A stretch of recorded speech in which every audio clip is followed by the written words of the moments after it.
quelle est la grosse erreur à éviter lorsqu'on applique le coefficient d'élasticité du sol sur une longrine, sur une semelle isolée, sur une semelle filante et sur un radier général? Et donc, ce soir, nous allons voir ce type de cas. Ça va vraiment vous aider, vous allez comprendre comment ça fonctionne, puisque généralement, j'ai reçu pas mal de questions à ce sujet.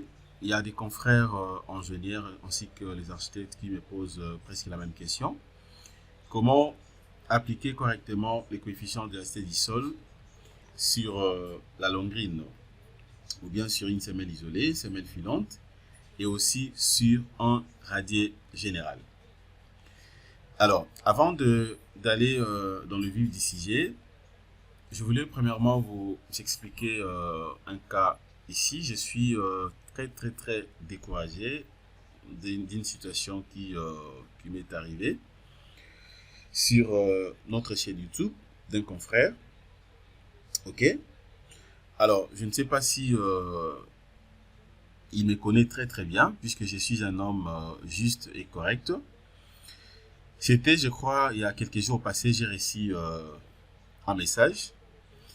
Je vais directement vous balancer ce message-là, comme ça nous allons comprendre s'il s'agit de quoi.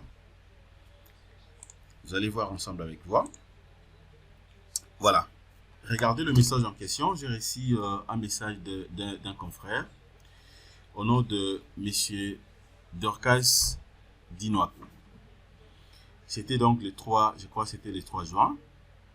Alors moi, je l'avais vu donc presque en retard. C'était après, je crois, 2 ou 3 jours, puisque je n'étais pas connecté sur mon adresse email. Regardez ce qu'il m'a écrit. Sans même me saluer, il a écrit directement: Monsieur, pourquoi escroquer les gens jusqu'à ce point? On a envoyé l'argent et voilà. Ok, donc c'est ça ce qu'il avait écrit. Monsieur, pourquoi escroquer les gens jusqu'à ce point? On a envoyé l'argent et voilà. Alors, sincèrement, vu que je suis un homme juste, j'aime pas en tout cas des histoires qui ne tiennent pas debout. Et je n'avais pas bien compris en fait le message de ces messieurs. Selon mon entendement, j'avais vu, c'est comme si que peut-être il avait envoyé de l'argent pour acheter les livres.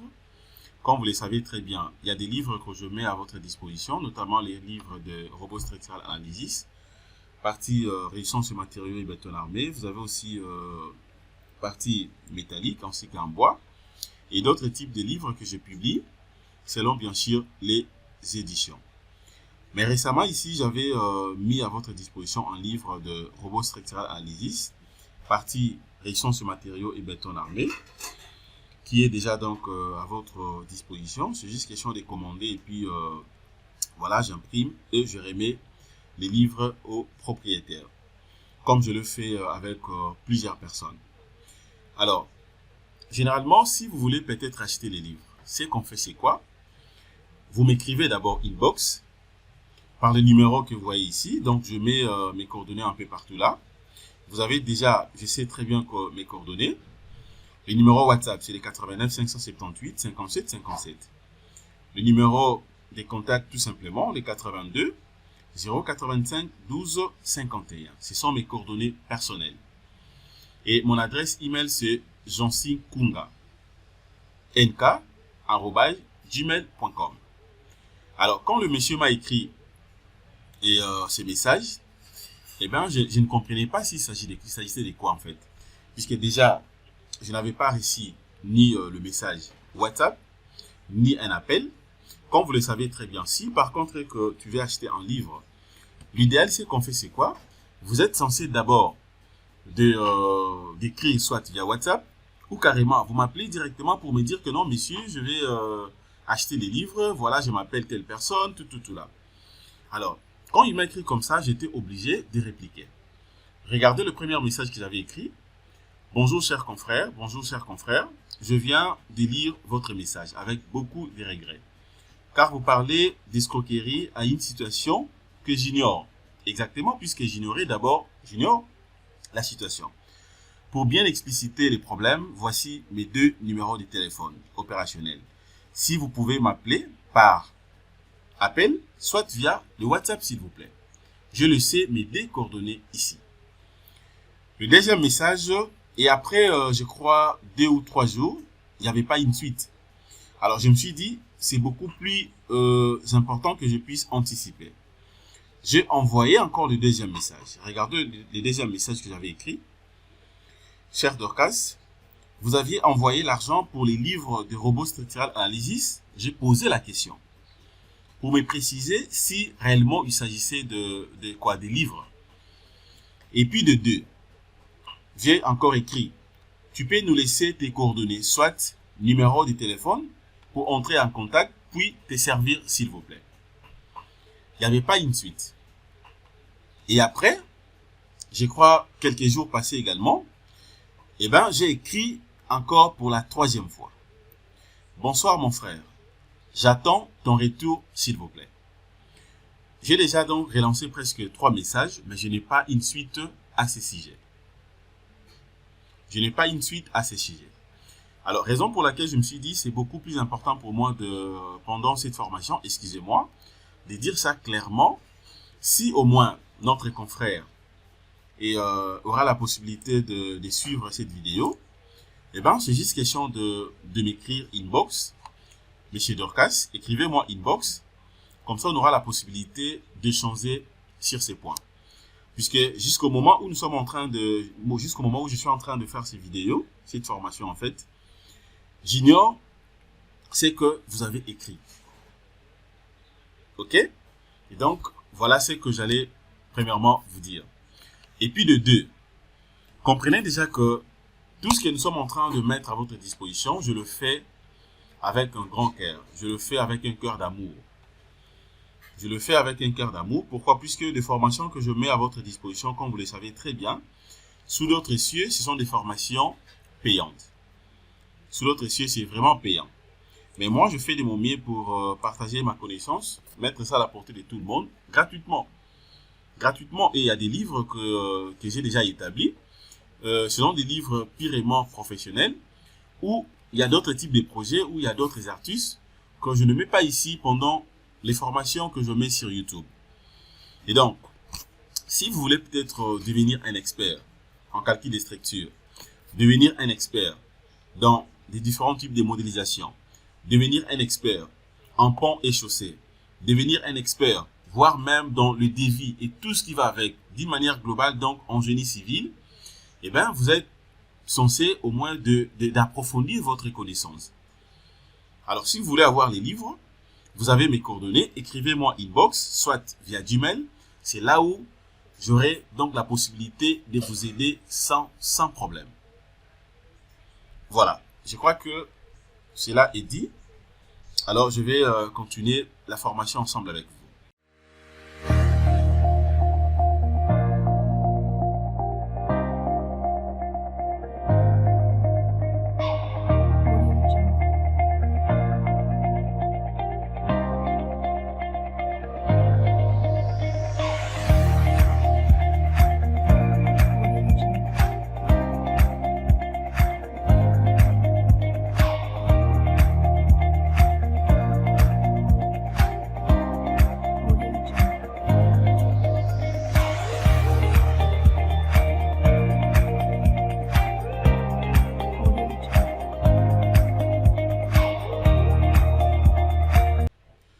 Comme je l'ai dit dans mon introduction tout à l'heure, quelle est la grosse erreur à éviter lorsqu'on applique les coefficients de l'acité du sol sur une longrine, sur une semelle isolée, semelle filante et sur un radier général?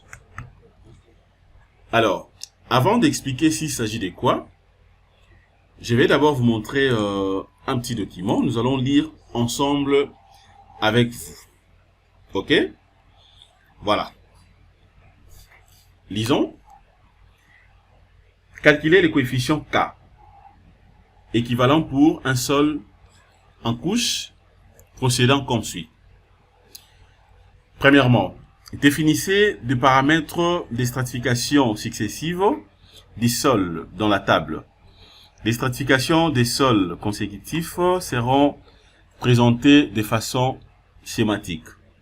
Dans la partie inférieure gauche, de la boîte de dialogue. Les sols disponibles sont ici, de la base de données des sols sélectionnés. Dans la boîte de dialogue, préférence de la tâche. Sélectionnez un type de sol dans la colonne non. Définissez les niveaux de l'épaisseur correspondant au niveau d'une stratification des sols. Les paramètres restants sont lus à partir de la base de données du sol. Choisissez l'un des types de fondations suivants. C'est pour dire quoi? Avant d'appliquer les coefficients d'élasticité du sol sur Robot Structural Analysis, il faudrait que vous puissiez d'abord maîtriser comment ça fonctionne et comprendre d'abord s'il s'agit de quel artiste. Ça dit tout ce que vous êtes en train de voir ici exactement, c'est ce que nous avons souvent l'habitude de faire sur Robot Structural Analysis pour appliquer les coefficients d'élasticité du sol. Mais aujourd'hui, je vais vous montrer un artiste là où beaucoup de gens n'arrivent pas à bien maîtriser. Comment insérer la valeur, donc les dimensions A et B. C'est-à-dire la longueur de la semelle et la largeur de la semelle. Ok? Est-ce qu'il faut considérer la section du sol, bien sûr, qui est en contact direct avec la semelle, ou bien il faut considérer la section transversale de la semelle, ou bien la section transversale de la longuerie, ou bien il faut faire quoi? Alors, regardez ce qu'on nous dit ici. Premièrement, pour les cas d'une semelle isolée, on nous dit semelle isolée avec cote 1 multiplié par B, c'est-à-dire les A fois B. L'unité du coefficient Kz est force longueur, une valeur calculée Kz par cette formule, donc ça dit vous avez les K multiplié par A multiplié par B. Ça donc c'est tout simplement la section. AB, ça représente tout simplement la section. Peut être appliqué lorsque, ou peut être appliqué lors de la définition du coefficient d'élasticité du sol, ok, dans la boîte de dialogue de définition de l'appui. Ok? Déjà, vous avez compris que cet astuce va beaucoup plus nous aider pour appliquer le coefficient d'élasticité du sol. Comment maintenant avoir la section A et B? Deuxième cas, pour les cas d'une semelle filante. Semelle filante avec cote A, qui représente tout simplement la longueur des semelles filantes, et B, qui représente la largeur des semelles filantes. L'unité du coefficient Kz est force longueur, bien sûr au carré. Une valeur calculée Kz sera égale à K multiplié par B. Peut être appliqué lors de la définition du coefficient d'élasticité du sol dans la boîte de dialogue de définition du type d'élasticité du sol. Ça, c'est pour les cas d'une semelle filante. La grande question ici également est de savoir comment est-ce qu'on peut trouver la section A multipliée par B. C'est-à-dire la largeur, la longueur de la semelle filante et la largeur de la semelle filante. Troisième cas. Pour les cas d'une fondation en radier général. Fondation plancher avec cote A fois B. La section, l'unité du coefficient Kz et force longueur exposant 3, donc une valeur calculée Kz sera égale à K, peut être appliquée lors de la définition du coefficient d'élasticité dans la boîte des dialogues de définition de type d'épaisseur de panneaux. Ok? Comme vous le savez très bien, en réalité, un radier général, donc, c'est une dalle renversée. Ok? La différence, c'est que là, il faut tenir maintenant compte des coefficients d'élasticité du sol. Voilà. Alors là, vous avez maintenant la procédure, sélectionner un type de fondation, rigide ou soit flexible, comme vous le savez très bien. Un radier peut être rigide, tout comme flexible. Ok? Tout en, donc, en supposant ou on suppose une contrainte moyenne sous la fondation à partir de la solution de fondation rigide ou à partir de la solution de fondation ou solution du semi-espace chargé. Alors, cela revient à dire quoi ici? C'est juste pour avoir une idée d'une manière globale. La grande question ici maintenant c'est quoi? C'est comment obtenir ou comment savoir la section A et B.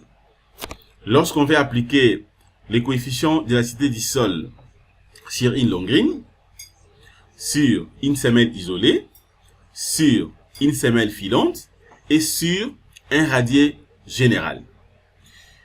Alors, là maintenant je m'en vais directement sur Robot Structural Analysis. Vous avez par exemple un projet. Vous avez un projet, après avoir modélisé, chargé, vous avez fait tout ce qu'il faut. Dès que vous arrivez maintenant au point de définir les coefficients d'élasticité du sol, je sais que vous savez très bien la procédure, comment ça fonctionne.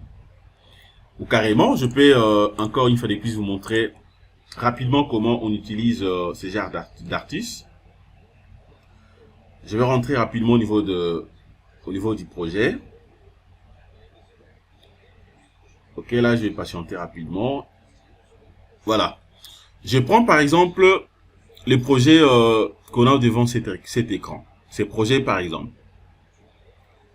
Alors ici, dans ce projet, je vais vous montrer comment est-ce que je serai à mesure ou comment est-ce que j'ai procédé afin d'appliquer les coefficients d'élasticité du sol sur la longrine.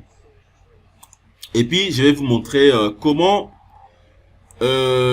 calculer aussi la section AB afin d'appliquer ces coefficients sur une semelle isolée, une semelle filante et sur un radier général. Donc, je viens d'abord là, je vais essayer un peu de cacher la valeur. Je prends ça, je clique à côté. Voilà, je peux tout enlever si je veux, ou carrément je peux, je peux appliquer, mais je prends tout simplement extrême globaux pour avoir que deux valeurs. Là, je vais rentrer là, je clique, voilà, sur effort normal.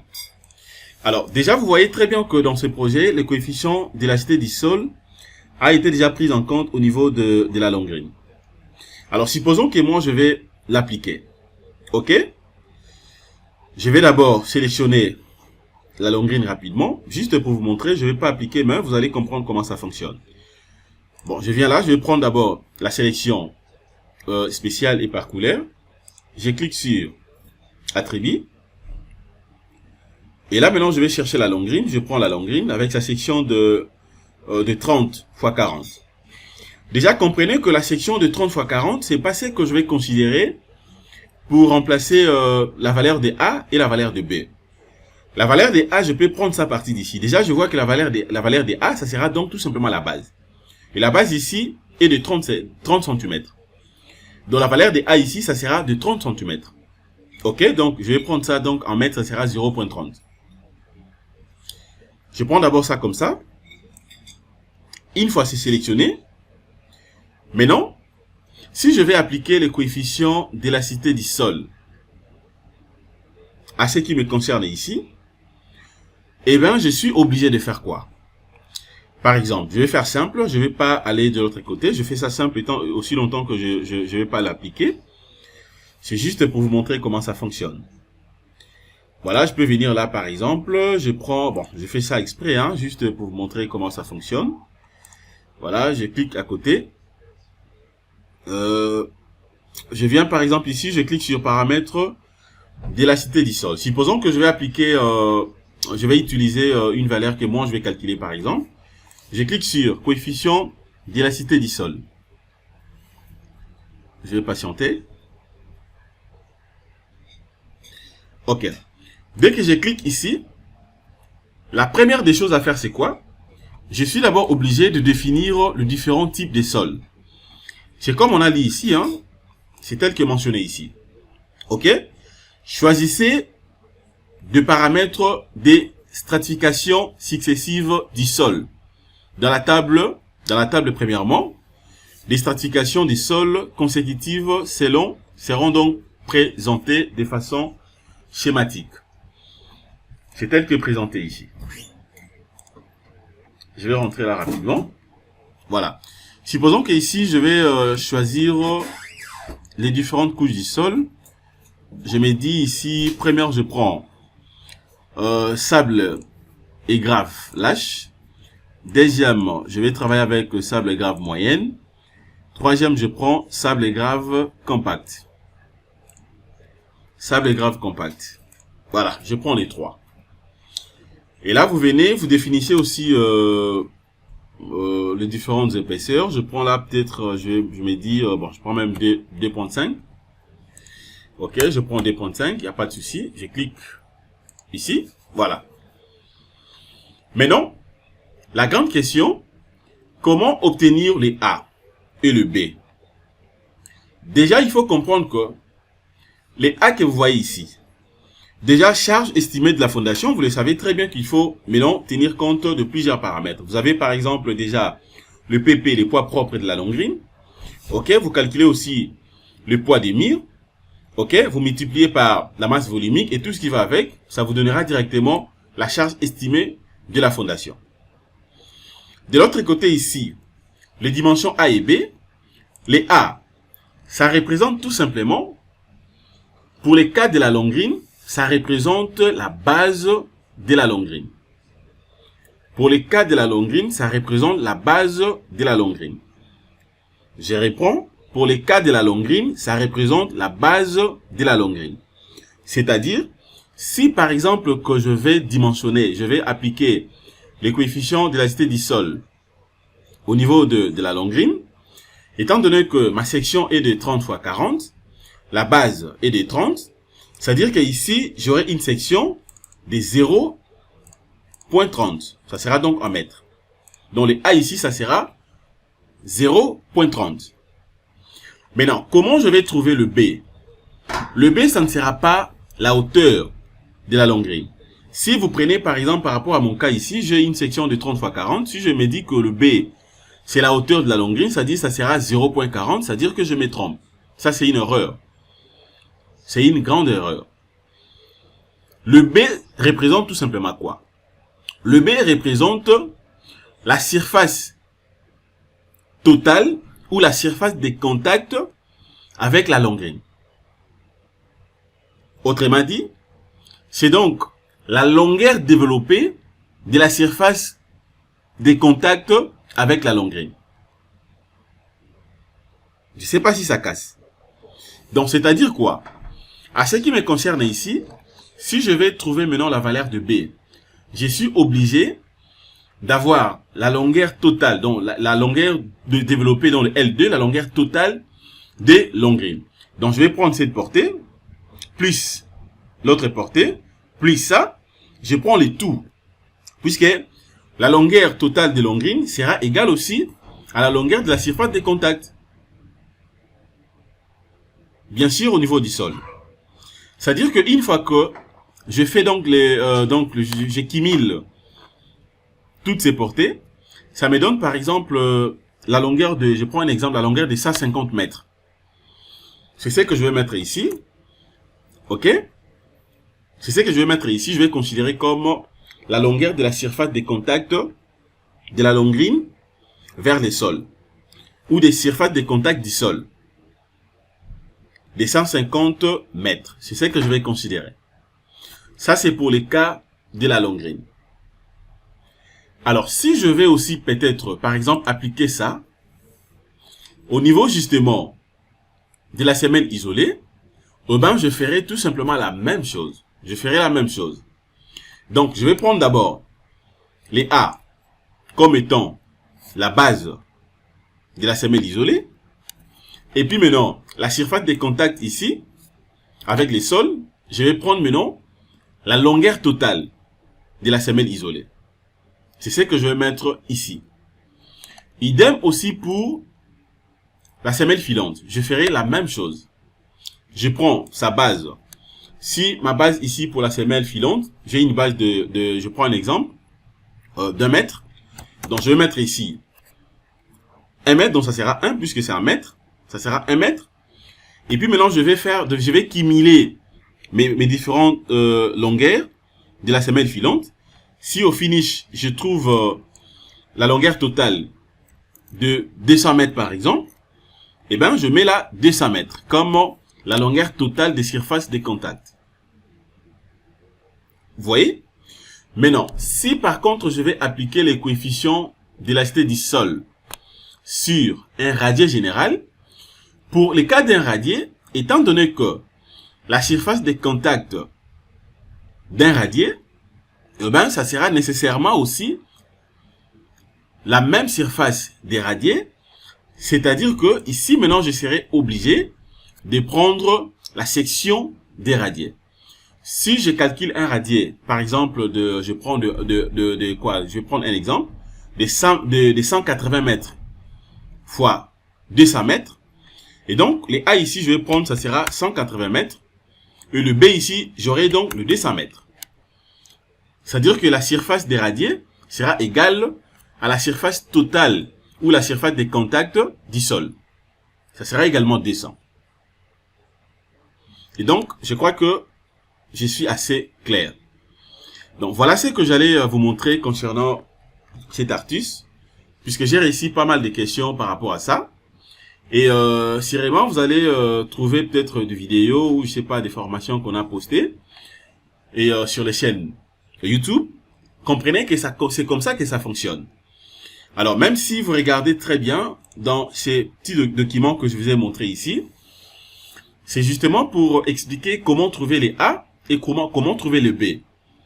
À ne pas confondre. Donc si par contre vous prenez ici, pour les cas par exemple de la longrine, vous calculez une longrine, vous avez une section de 30 fois 40, et que vous prenez les A ici, vous considérez A comme, vous prenez A comme la valeur de 0,30 par exemple, 0,30, et que vous prenez B 0,40, sachez que c'est une erreur, puisque la longrine ici, ça sera considéré comme une charge linéaire. Ça sera considéré comme c'est vraiment linéaire.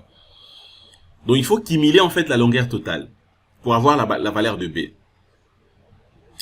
Donc voilà ce que je voulais vous montrer concernant cette formation. J'espère que tout est clair. Si vous avez des questions, vous avez des suggestions, laissez-moi vos questions. Comme ça, je vais répondre à toutes vos questions de manière à ce que nous puissions aider notre communauté. Encore une fois de plus, je reviens par rapport à ce que je vous avais dit au début, puisque je me sens vraiment très déçu. Je ne pouvais pas imaginer recevoir ce genre de messages. Comprenez même la manière dont je suis en train de faire cette vidéo. Donc, je suis vraiment touché. Et par rapport à ce que notre confrère avait écrit, déjà qualifier une personne comme escroc, à mon humble avis, vraiment c'est gravissime. C'est vraiment grave. C'est vraiment grave. Donc, si Monsieur Dorcas est là, prière d'entrer en contact avec moi et pour essayer un peu de comprendre comment ça fonctionne. Et puis, peut-être j'aurai beaucoup de trucs à te dire et que je refuse de mettre ça comme ça à la portée de tout le monde. Voilà, merci de votre disponibilité. Abonnez-vous sur notre chaîne YouTube Jinkonga Tutoriel, likez nos vidéos, commentez ainsi que partagez. Au revoir.